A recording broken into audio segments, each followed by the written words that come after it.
नमस्कार दोस्तों, एक बार फिर से आपका स्वागत है target with Goswami YouTube channel में। मैं सुनील गोस्वामी आशा करता हूँ आप सब अच्छे होंगे, कुशल मंगल होंगे। आज का हमारा बहुत ही महत्वपूर्ण टॉपिक है, करंट अफेयर का टॉपिक है रुद्राक्ष कन्वेंशन सेंटर। काफ़ी चर्चा में है इन दिनों के अंदर, तो इससे जुड़े हुए जितने भी इंपॉर्टेंट क्वेश्चन जो आपके एग्ज़ाम के पॉइंट ऑफ व्यू से इंपॉर्टेंट हैं वो सारे के सारे हम डिस्कस करने वाले हैं। तो चलिए वीडियो को स्टार्ट करते हैं। वीडियो को अंत तक आपको देखना है और लाइक शेयर ज़रूर करें और चैनल को सब्सक्राइब भी करें। समय को कभी कमज़ोर साबित मत होने दें, क्योंकि डूबते सूरज को देखकर लोग घरों के दरवाजे बंद कर लेते हैं।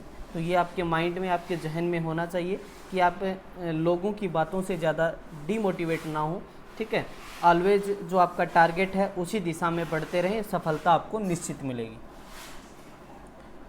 ऐप अभी तक आपने डाउनलोड नहीं किया है तो target with Goswami app play store से डाउनलोड कर लें। यहाँ पर सारे के सारे नोट्स पीडीएफ में आपको फ्री में अवेलेबल हैं, सभी प्रकार के सब्जेक्ट की।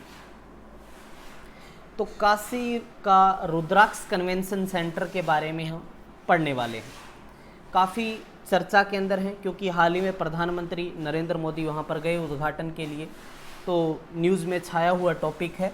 तो चलिए देख लेते हैं जो हमारे एग्ज़ाम के हिसाब से इम्पोर्टेंट है। काशी का जो रुद्राक्ष कन्वेंशन सेंटर है, बात कर रहे हैं हम यूपी की। यूपी के सीएम हैं योगी आदित्यनाथ, और यहाँ पर जो है काशी के अंदर इसको जो है स्थापित किया गया है रुद्राक्ष कन्वेंशन सेंटर। बड़ा ही यूनिक स्टाइल में ये बनाया गया है। ठीक है, तो यूपी के सीएम आपको पता ही है कौन है, योगी आदित्यनाथ है। और पॉपुलेशन के अनुसार जो यूपी सबसे बड़ा स्टेट है। ठीक है, स्टेट हुड कब बनाई है, तो ये 24 जनवरी 1950 को। लखनऊ कैपिटल है और कानपुर इसकी लार्जेस्ट सिटी है। 75 इसके अंदर यूपी के अंदर डिस्ट्रिक्ट हैं, 75। क्लियर है। राज्यसभा की यहाँ पर 31 सीटें हैं। लोकसभा की, राज्यसभा की कितनी है, 31। लोकसभा की कितनी सीटें हैं, 80 हैं। और यहाँ पर विधानसभा की 403 सीटें हैं, सबसे ज़्यादा हैं तीनों के अंदर ही बात करें तो हम। ठीक है, और यहाँ पर जो हम बात करें लेजिस्लेचर है, वहाँ पर एक तो क्या विधानसभा होती है, एक विधान परिषद। तो विधान परिषद की भी यहाँ पर 100 सीटें हैं। क्लियर है।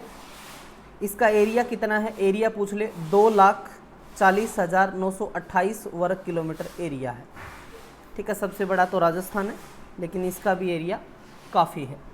अब बात करते हैं काशी का जो रुद्राक्ष कन्वेंशन सेंटर है, इसका उद्घाटन कब हुआ आपसे पूछ ले तो 15 जुलाई 2021 को वाराणसी के अंदर। ठीक है, वाराणसी के अंदर। वाराणसी को घंटियों का शहर भी कहते हैं। उद्घाटनकर्ता कौन थे, भारत के यशस्वी प्रधानमंत्री श्री नरेंद्र मोदी, साथ में यूपी के सीएम योगी आदित्यनाथ, और भारत में जो जापान के एम्बेसडर हैं श्रीमान सुजुकी सातोशी, और जापान के प्राइम मिनिस्टर सुगा योशिहिदे, जो वर्चुअल रूप से मान के चलो आप लाइव के माध्यम से जुड़े हुए थे। तो ये सारे के सारे उस टाइम पे जो है जब उद्घाटन हो रहा था इसका, तो कुछ वर्चुअल तौर पे और कुछ है वहाँ पर प्रेजेंट थे। ठीक है, समझ आ गया। तो उद्घाटन किसने किया ये भी आप देख सकते हैं, और कब हुआ ये भी आपका क्लियर हो गया। डिज़ाइन आप देख पा रहे हैं, बहुत ही यूनिक डिज़ाइन है। और ये डिज़ाइन है ओरिएंटल कंसल्ट ग्लोबल, जो जापान की कंपनी है उसके द्वारा इसको डिज़ाइन किया गया है। ठीक है, किसके द्वारा डिज़ाइन किया गया है, जापान की जो ओरिएंटल कंसल्टेंट ग्लोबल कंपनी है उसके द्वारा। निर्माण भी जापान की कंपनी जो फुजीता कॉरपोरेशन है उसके द्वारा इसका निर्माण किया गया है। या फोटो में देख पा रहे हैं ये सारे के सारे रुद्राक्ष लगाए गए हैं। ठीक है, सारे के सारे रुद्राक्ष लगाए गए हैं इसके अंदर। और ऊपर का जो स्टाइल है डिज़ाइन है वो शिवलिंग के आकार का है।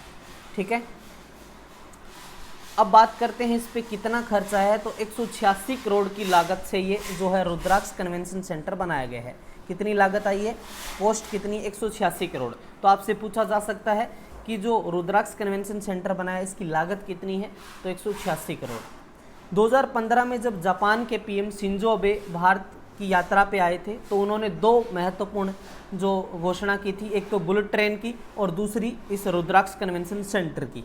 ठीक है, छत जो है वो शिवलिंग के आकार की है। बाहरी हिस्से पे 108 रुद्राक्ष लगाए गए हैं। इसमें 120 किलोवाट की ऊर्जा के लिए सोलर प्लांट लगाया गया है। सेंटर परिसर में जापानी शैली का गार्डन, जापान की जो वहाँ का कल्चर है, उस शैली है, उसके अनुसार गार्डन और लैंडस्केपिंग से ये सारी चीज़ें तैयार की गई हैं। पूरा वातानुकूलित है, इसमें एयर कंडीशनर लगाए गए हैं, ठीक है। आग वगैरह ना लग जाए उसके लिए भी विशेष प्रबंध किए गए हैं। तमाम बातों को ध्यान में रख के इसको किया गया है। और इसके साथ साथ मैं बता दूं आपको कि ये इस हिसाब से भी बनाया गया है कि यहाँ पर कोई भी ऐसी मीटिंग जो है ऑर्गेनाइज की जा सकते बड़े लेवल के ऊपर, क्योंकि इसकी कैपेसिटी है वो काफ़ी ज़्यादा है। अब बात करते हैं कैपेसिटी, तो ये 3 एकड़ में 1200 लोगों की बैठने की यहाँ पर एक कैपेसिटी तैयार की गई है, ठीक है। 1200 लोग यहाँ पर बैठ के जो है आराम से मीटिंग कर सकते हैं, ठीक है, समझ आ गया। तो ऊपर का आकार कैसा है, शिवलिंग के आकार का है। भारत और जापान ने मिलकर जापान के सहयोग से इसको बनाया गया है। तो इसके बीच मान लो जो है दोस्ती भी काफ़ी गहरी होती है इस चीज़ को लेके, ठीक है। समझ आ गई तमाम बातें, क्लियर है। जब जापान के, ये भी बता दिया मैंने, जब जापान के पीएम आए थे 2015 दिसंबर के अंदर, तब ये सारी की सारी अनाउंसमेंट जो है वो करके गए थे। तो जितने भी सांस्कृतिक आयोजन होंगे वो सारे के, प्रवासी भारतीय दिवस का, वैश्विक आयोजन, वो सारे, किसी प्रकार की कोई कमी नहीं आएगी, आराम से यहाँ पर आप कर सकते हो, ठीक है। यहाँ पर एक हॉल भी बनाया गया है जो 150 लोगों के लिए, ठीक है, मीटिंग वगैरह के लिए, वो तमाम चीज़ें जो है कर सकते हैं।